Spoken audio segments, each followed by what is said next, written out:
Meus queridos irmãos e irmãs, como de costume, vamos continuar nossa série de vídeos sobre os dogmas marianos. Antes de mais nada, vamos fazer uma oração, hoje sob a proteção de Nossa Senhora do Rosário, nesse lugar maravilhoso. Vamos então pedir que Nossa Senhora interceda por nós, interceda pelas minhas palavras, e que nós possamos, mais uma vez, dar esse passo em caminho à nossa santidade, guiados pela mão por Maria. Em nome do Pai, do Filho e do Espírito Santo. Amém. Ave Maria, cheia de graça, o Senhor é convosco. Bendita sois vós entre as mulheres, e bendito o fruto do vosso ventre, Jesus. Santa Maria, Mãe de Deus, rogai por nós, pecadores, agora e na hora de nossa morte. Amém. Nossa Senhora do Rosário, rogai por nós. Pois bem, então, como eu disse, agora estamos aqui nesse local diferente, né? Antes estava lá em casa, mas por um obséquio do meu contra-rega aqui, o Lucas, nós estamos aqui em sua casa, com essa paisagem maravilhosa, e espero que seja também de intuição, para que saia melhor as palavras que Deus quer que seja transmitida. Semana passada, então, vamos fazer um pequeno recordatório, falamos sobre a maternidade divina de Maria, né? Maria, considerada a Theotokos, Maria, mãe de Deus. Vimos então que Maria é mãe de Jesus, e Jesus, na pessoa que se encarnou, se encarnaram duas naturezas, a natureza divina e a natureza humana. A natureza divina, eterna, desde sempre para sempre, gerada do Pai, a segunda pessoa da Santíssima Trindade. E quis encarnar-se, encarnou-se para a nossa salvação, nesse mistério que é a encarnação do Verbo. Vamos falar um pouco, para introduzir também essa aula, sobre a virgindade perpétua, a questão do mistério. Me apraz muito falar um pouco, dar uma introdução sobre, para que assim talvez, eu creio que fique um pouco mais clara a explicação, né? Não só apenas entrar secamente no dogma. Na teologia, muitas vezes a gente, quando fala, né, a gente acaba caindo nesse descuido, porque a gente crê que a pessoa que nos escuta já tem toda essa base filosófica e teológica, e de fato não é assim, não tem por que sê-lo, não é? Então é interessante a gente também ter esse cuidado. Eu, quando dou minhas aulas, somos ali na escola, digamos, não obrigados, mas questionados também a levar em conta a bagagem do aluno. Então há sempre uma aula introdutória, onde sobre determinados temas a gente busca o parecer do aluno, né? Faz uma sondagem para ver o que o aluno, o que você sabe sobre isso, o que você traz de casa. Ademais, eu, como professor de ensino médio, tenho todo esse trabalho anterior, né? E daí, quando ele vem com a sua gama de conhecimentos, a gente começa a aula mais explicativa dentro daquilo que é o que concerne a aula, de maneira um pouco mais profunda, e também baseando-se dentro de uma gama de filósofos. Então, a mim me parece interessante introduzir um pouco alguns conceitos, não é? Não é à toa que o sacerdote, quando ele vai estudar, por direito canônico, como eu já disse semana passada, ele é obrigado a fazer filosofia. Raramente, se ele tem alguma outra faculdade de curso superior, dependendo do curso, dependendo da área, pode ser que ele seja dispensado desse quesito. Mas, normalmente, os sacerdotes fazem filosofia. E muitos questionam, mas filosofia não tira a fé? Os filósofos não são, na sua maioria, ateus? Eu creio que não. A filosofia, ela vem cortar algumas arestas, algumas inverdades, e ajudar-nos a questionar de maneira sã, se você fez uma boa filosofia, né? E assim você, quando chegar à teologia, você já vai ter uma bagagem um pouco melhor. Essa bagagem vai te ajudar de maneira sadia a questionar, não é? Porque a teologia, como eu falei, é um estudo sobre Deus e um estudo sobre tudo aquilo que envolve, na minha teologia de cunho cristão, católico cristão, tudo aquilo que envolve a igreja, tudo aquilo que envolve a mariologia, a cristologia. Então essa base, ela é formada. Então a gente começa lá na filosofia, depois vai continuar essa formação dentro da teologia. E aqueles que já fizeram algum tipo de faculdade sabem que todo o primeiro ano é introdução a isso, introdução àquilo, para que a pessoa, ademais de pegar toda a nomenclatura necessária àquele curso que vai fazer, mas também que seja a base, não é? Porque sem a base fica difícil. Então na teologia, eu acho que nós fazemos isso muito bem. Nós temos toda uma base teológica e filosófica para depois irmos entrando em questões mais sérias, digamos, e questões mais abrangentes e questões que exigem um pouco mais de pensamento filosófico. Isso também é salutar no sentido de que o sacerdote ele não está se preparando apenas para falar palavras bonitas, não é? O sacerdote se prepara para de fato fazer aquilo que semana passada tocamos, que é pegar a revelação através do magistério, torná-la audível, compreensível à população, e isso ele tem que fazer de maneira muito séria. Ele não está trabalhando apenas com está trabalhando com pessoas, com almas. Qual é a função da igreja? A salvação das almas, não é? Então ele tem, digamos, convencer aquele público que, através da igreja, através dos sacramentos, principalmente, Cristo quer um encontro pessoal com cada um. Não significa, pois, que apenas a intelectualidade seja necessária a essa convencimento, porque é necessária uma conversão do coração. Entrando então nesses pormenores, hoje eu gostaria de tocar um tema, antes de falar do dogma da virgindade perpétua, que é a questão mistérica. A gente tem por mistério uma coisa que ela não é concebível, ela não é totalmente clara através de outros meios científicos. E esse mistério, como eu falei semana passada, segundo Santo Agostinho, ele ultrapassa muitas vezes a questão lógica, a questão racional. Nós, através da razão, chegamos até um patamar, e é bom que seja assim. O questionamento ele deve ser levado à sua máxima potência, digamos assim, mas um são questionamento.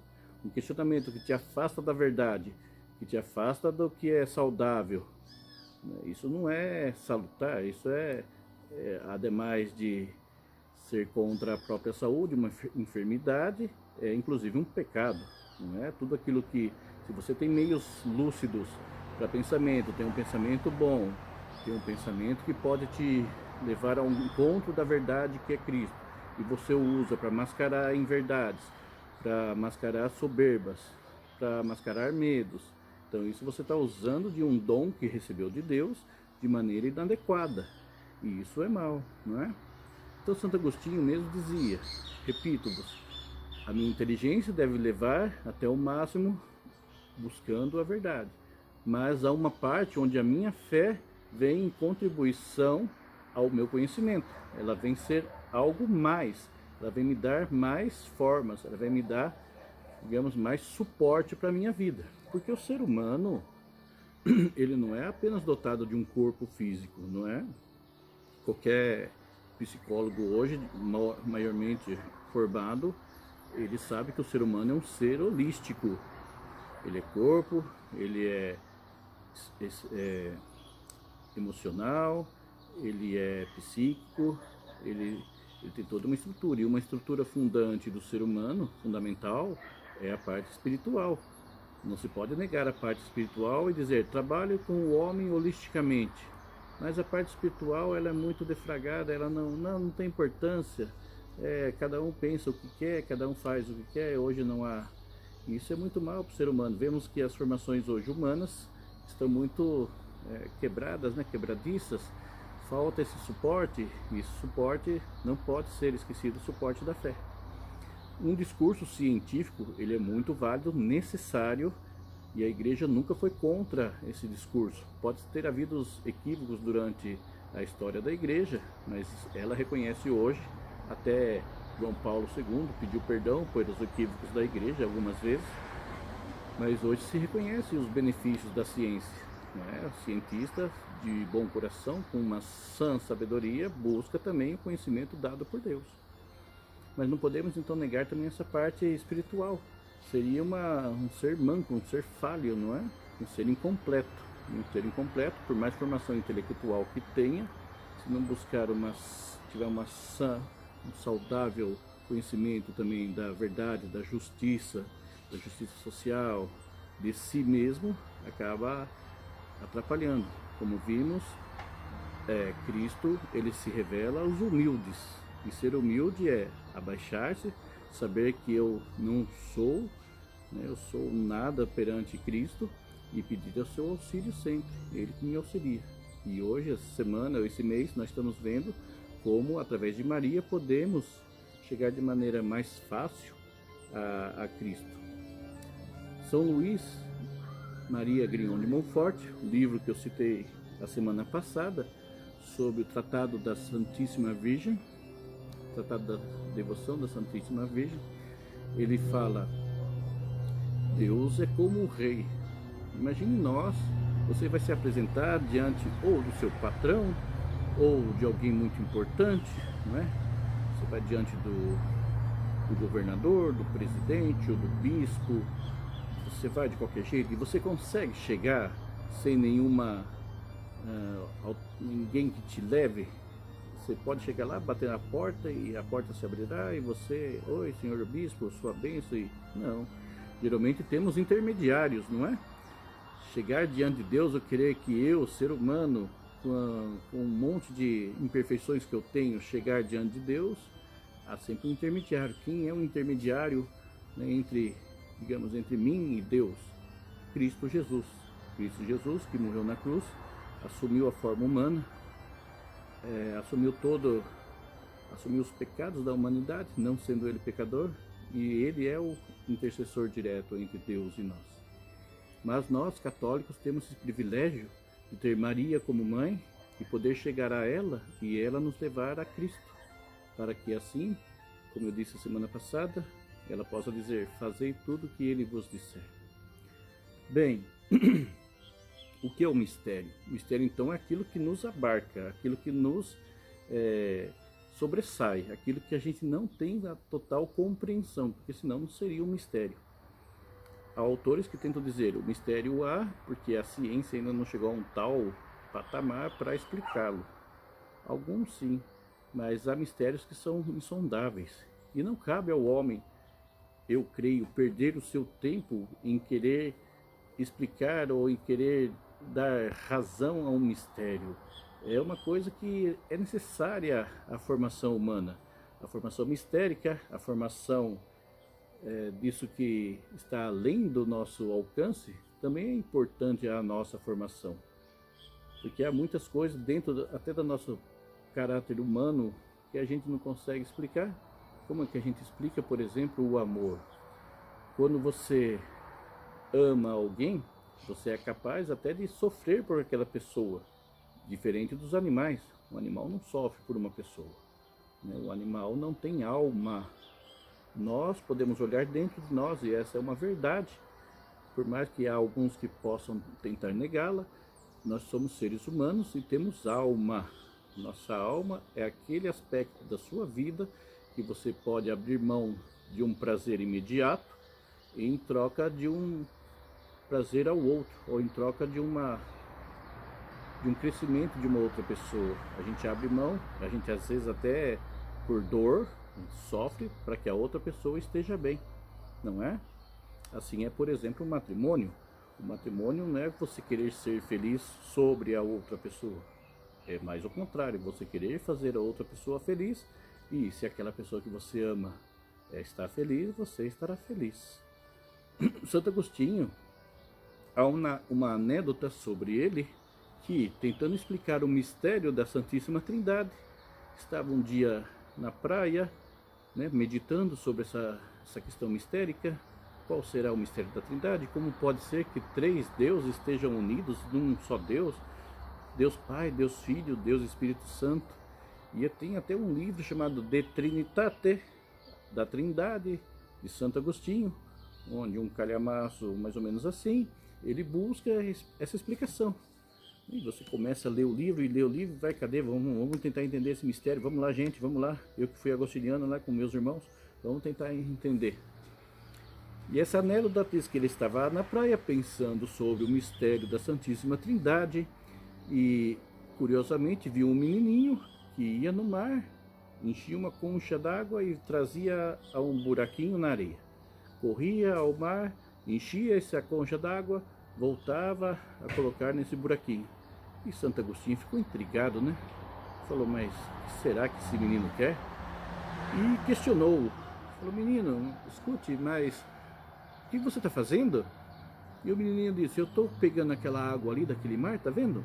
Eu estou querendo colocá-la nesse buraquinho aqui na areia. Eu quero colocar toda aquela água do mar nesse buraquinho. E Santo Agostinho, né, espantado, falou, mas isso é impossível. Como você vai colocar água desse mar? Olha o mar, que tamanho que é. Como você vai colocar água desse mar dentro desse buraquinho? E o menininho responde a Agostinho, é mais fácil que eu coloque toda a água do mar dentro desse buraquinho do que você entender o mistério da Santíssima Trindade. Essa é uma anedota que há sobre a vida de Agostinho, né, que se diz entre os agostinólogos, né, é uma anedota, é uma história, que foi um anjo que lhe apareceu, né, e fez-lo ver que o mistério é algo que nos ultrapassa. O mistério não tem explicação, ou não tem uma explicação de cunho racional. Como eu falei, a racionalidade, a ciência é um bem à humanidade. É necessária essa racionalidade, é necessário esse cunho científico, empírico. O que não pode haver é uma contradição com a fé e dizer, logo o discurso de fé ele é inválido. Não, o discurso de fé, o discurso religioso, ele é tão válido para o ser humano enquanto formação da sua pessoa, quanto o discurso científico, empírico, racional. Mas entenda-se muito bem que não é a fé, como se diz na teologia ou lá na Espanha, la fé del Carbonero. É uma fé consolidada, uma fé pensada, uma fé teologal, uma fé onde te leva a ser uma melhor pessoa, uma fé que te leva a amar mais, uma fé que te leva a sair de si para o encontro com Deus. Vimos também semana passada que, como Jesus apareceu na Galileia, fez um monte de milagres. João, no seu evangelho, fala, e há uma série de milagres que aqui ainda não colocamos, porque se fôssemos colocá-los, haveria que escrever muito mais do que esse livro. Teríamos que ter muito mais livros para escrever.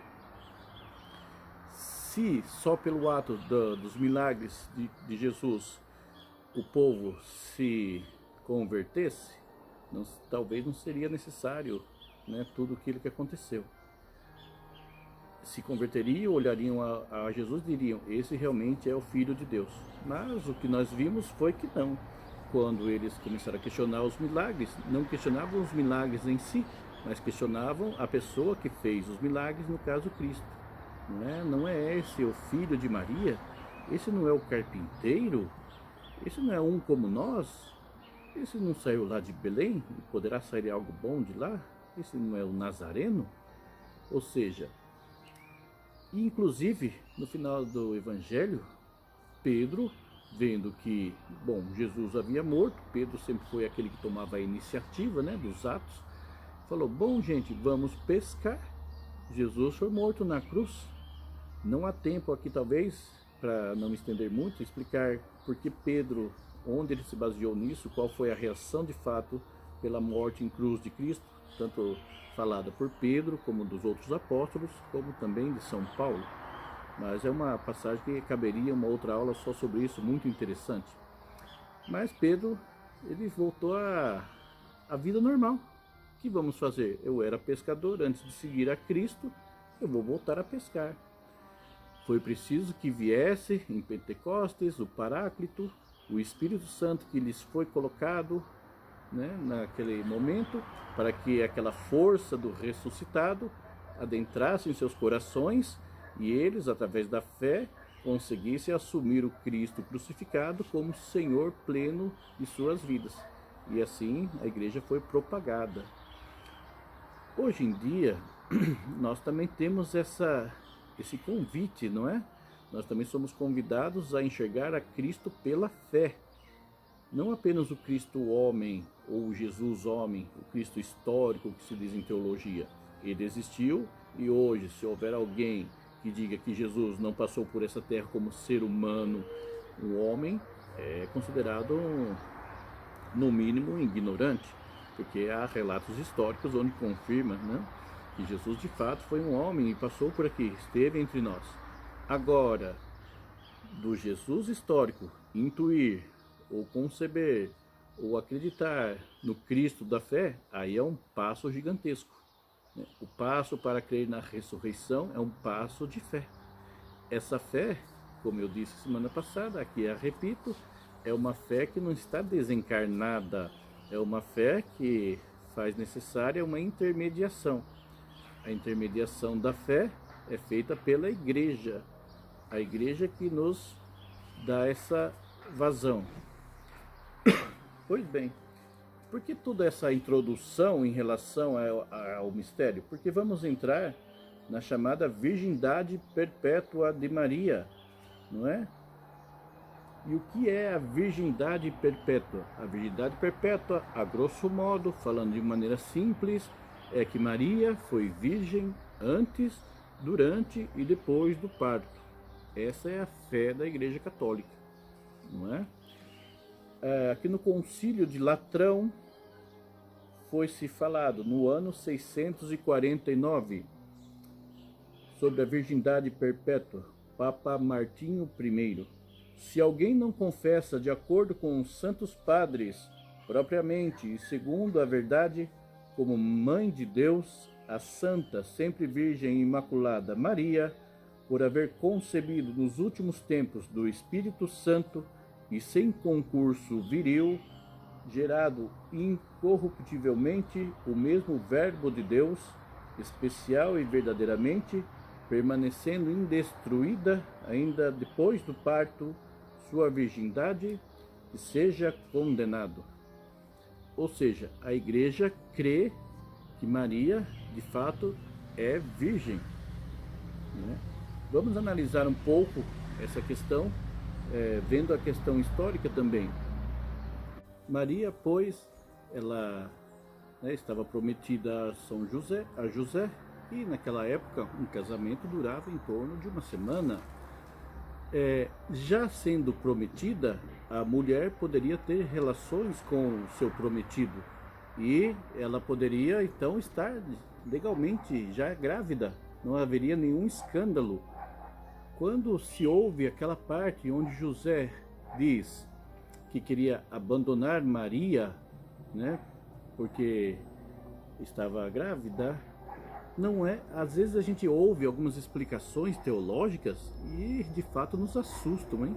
Eu já ouvi explicações onde a pessoa que ali dizia, explicava essa passagem, colocava José como sentindo-se traído por Maria, né? Maria me traiu, logo eu vou abandoná-la, mas vou abandoná-la em segredo, porque assim ela não vai sofrer as penalidades da lei.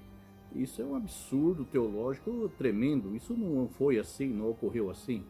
O que levou a José a querer abandonar a Maria foi que ele, de maneira justa, ele é justo, piedoso, né, não se viu partícipe, não se viu totalmente dentro dos planos de Deus, não se viu justo, não se viu apto por ajudar Maria. Ele creu em Maria, não é? Imagine um casamento, quando se há um casamento, ao menos entre mim e minha esposa, não há segredos. A gente não fica com, vou guardar a senha do WhatsApp, ou vou esconder a senha do celular, ou essas bobagens. É uma liberdade, tudo é em conjunto, há um diálogo, há uma reciprocidade, há uma confiança. Imagine quem pensa assim que José quis deixar a Maria por uma questão de traição carnal. Isso é no mínimo um absurdo, é uma ignorância, não é? José era justo e havia diálogo entre Maria e José. Quando se pensa assim, parece que não havia diálogo, é uma coisa meio escondida. Era um casamento, eram casados, então havia diálogo. O que levou a José a querer abandonar a Maria é que ele não se sentia de fato apto, né? Maria teve um anúncio do anjo para que ela concebesse a Cristo, né? E ela contou a José, e José sentiu-se pequeno, falou: eu vou atrapalhar o plano de Deus, não sou digno Então eu vou deixar que o Espírito haja, porque quem sou eu, né? José, pequeno José. Então deve que intervir Deus através de um sonho. O anjo lhe aparece e diz: José, cumpra o seu papel, cuide dessa mulher, cuide do menino. É a você que Deus escolheu. Não é à toa, né? Você olha lá uma imagem de São José e José está com um lírio. Ah, é um enfeitezinho que a igreja pôs ali, José com lírio. Não, ali José, o lírio representa a castidade de José. São José e Maria então foram castos, né? O anjo que nasceu foi obra do Espírito Santo, como vimos semana passada. A virgindade então perpétua de Maria se mantém. Outros santos da igreja são totalmente conciliares com essa ideia, não é?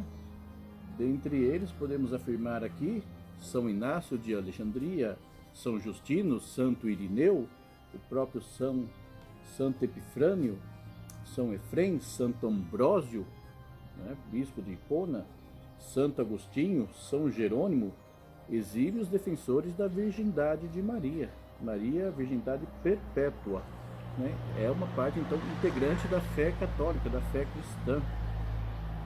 Maria foi virgem concebendo Jesus por ação do Espírito Santo, sem ter relações sexuais com José, seu esposo. A afirmação da virgindade de Nossa Senhora pertence logo, pois, à fé cristã, né? A esse depósito da fé. Então nós temos, como cristãos, que crer nessa dimensão. Como eu falei no começo do nosso vídeo, é uma dimensão mistérica.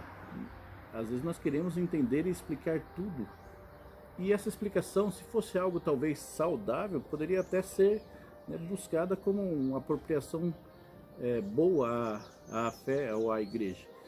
Mas o que acontece muitas vezes é que essa explicação que queremos dar na dimensão mistérica das coisas é para justificar a nossa incredulidade, justificar muitos ateísmos, justificar até a nossa própria maledicência, né? Nós agimos mal, mas vejam, lá e ali também agem, logo eu tento confirmar a minha falta de ética dentro da falta de ética de outros, coisa que é inconcebível também, não é?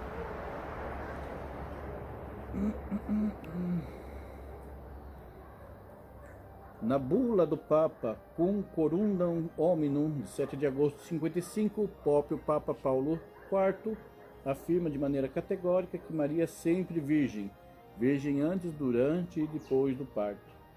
Logo, o dogma da perpétua virgindade de Maria tem também as suas fundamentações bíblicas, não é? Então, lá na Bíblia, desde o Antigo Testamento, e por falar de Antigo Testamento, temos que entender toda essa questão do Antigo Testamento em relação à figura de Cristo. Tudo que está lá no Antigo Testamento está em relação ao cumprimento da lei, ao cumprimento de toda a sua esperança em Cristo. É em Cristo que se perpetua ou se cumpre toda a lei, todo o Antigo Testamento. Então, o cumprimento do Antigo Testamento se dá de maneira total na figura de Cristo. E lá também já é citada a figura de Maria. Isaías, né, cita: por isso o Senhor nos mesmo dará a vocês um sinal. A virgem ficará grávida, dará à luz um filho e o chamará Emanuel. Outra passagem: foi assim o nascimento de Cristo. Maria, sua mãe, estava prometida em casamento a José. Como eu falei, como uma pessoa que já era prometida, né, já estava à beira do casamento, já estavam casados. Mas antes que se unissem, achou-se grávida pelo Espírito Santo. Né? José, seu marido, um homem justo, não querendo expô-la à desonra, pretendia anular o casamento secretamente. Mas depois um anjo lhe apareceu e disse: José, filho de Davi, não tema receber Maria como sua esposa, pois o que nela foi gerado procede do Espírito Santo. E assim várias passagens vêm a salientar dentro da própria Sagrada Escritura o nascimento de Cristo por uma virgem. Pensemos assim, imaginemos, diz o próprio São Luís Maria Grignon de Montfort em sua obra, você pega lá um vaso de alguma coisa, um copo, um recipiente, e você quer pôr no recipiente um pouco d'água para beber, ou um vinho, mas você vê que aquele recipiente tem uma mancha, tem uma sujeira, você o beberia? Você colocaria? Né? Há uma mosca lá no copo e você vai pôr uma cerveja e... Não, né? Como Deus poria, então, se encarnaria seu Filho amado, Jesus, o Verbo encarnado, em um copo manchado, em alguém que houvesse alguma mancha. Né? Então, o nascimento de Maria, perdão, o nascimento em Maria de Cristo se deu de forma brilhantíssima. Esse mistério da virgindade perpétua de Maria foi também para salvaguardar o nascimento do nosso Salvador. Não poderia nascer em qualquer ser humano. Havia que ser um ser humano muito especial, um ser humano muito dotado da graça de Deus. Como diz o próprio São Luís, Deus juntou todas as águas da terra e chamou-as mar. Deus juntou todas as graças do céu e chamou-as Maria. Então Maria foi escolhida. Maria foi escolhida para dar vazão a esse mistério, o mistério da encarnação. E essa encarnação, esse mistério teria que ser em algo especial, não algo natural apenas, mas algo sobrenatural. Então Maria é essa pessoa a quem acolheu o Verbo por obra e graça de Deus. Deus quis usar de Maria. Como Deus quis usar de Maria para a encarnação do seu Verbo e que esse fosse o Salvador da humanidade, Maria quer hoje também ser esse meio para nós. Maria quer, ou melhor, Deus quer que Maria seja. Deus quer que Maria seja esse meio para que nós também possamos chegar à santidade. Deus quer que Maria seja esse instrumento que Ele, de maneira claríssima, de maneira muito eficaz, nos leve à santidade, que nada mais é que o aperfeiçoamento com Cristo, não é? Ser santo é ser mais próximos possíveis a Cristo, ou ser outro Cristo. Então, meus queridos irmãos, vamos nos despedindo desse contexto mariano. Que fique claro, então, Maria foi por obra do Espírito conservada, ela foi por obra do Espírito levada a ser a mãe de Deus, e nessa dimensão mistérica, Maria é considerada virgem antes, durante e depois do parto. A virgindade hoje deve ser entendida como uma dimensão na qual nós estejamos dispostos a nos entregar a Deus de maneira mais pura, não é? A virgindade nossa deve ser aquela que, confiando inteiramente naquele que me ama, naquele que me chama, eu me entregue a Ele a cada dia de maneira especial. Se a gente analisar os escritos de Lucas, ele diz: a quem foi anunciado o nascimento de Cristo? Aos pastores, no primeiro momento, os anjos aparecem aos pastores e dizem: há uma boa nova, a qual quero anunciar-vos, nasceu-vos hoje um Salvador. Quem eram os pastores? Eram malfeitores, pessoas... O que Lucas quis fazer no seu evangelho? Falar: Jesus veio a todos, principalmente àqueles que dele necessitam, que são os mais pecadores, né? Nós. Maria, naquela época, foi escolhida também por ser virgem, e a virgindade de Maria, nesse sentido, naquela época, não era vista como uma graça. A agraciada era a mulher que tinha muitos filhos, aquela era a agraciada. Maria não, Maria era pequena, era a pequenez de Maria. Maria era virgem, né? Hoje a virgindade, como se vê como numa vida religiosa, talvez, é visto como uma bênção, você é uma pessoa de valores. Naquela época, uma virgem era pequena, ela não tinha voz nem vez na comunidade, não era mãe, não tinha nada, não tinha... E Jesus e Deus a escolheu. Então, o que Lucas, o evangelista, diz? Deus escolhe os pequenos para confundir os fortes. Então, meus queridos irmãos, sejamos pequenos também. Sejamos pequenos como Maria foi e na sua humildade foi escolhida para ser a mãe do Salvador. Sejamos nós também humildes, sejamos entregues, sem medo, sem receios, né?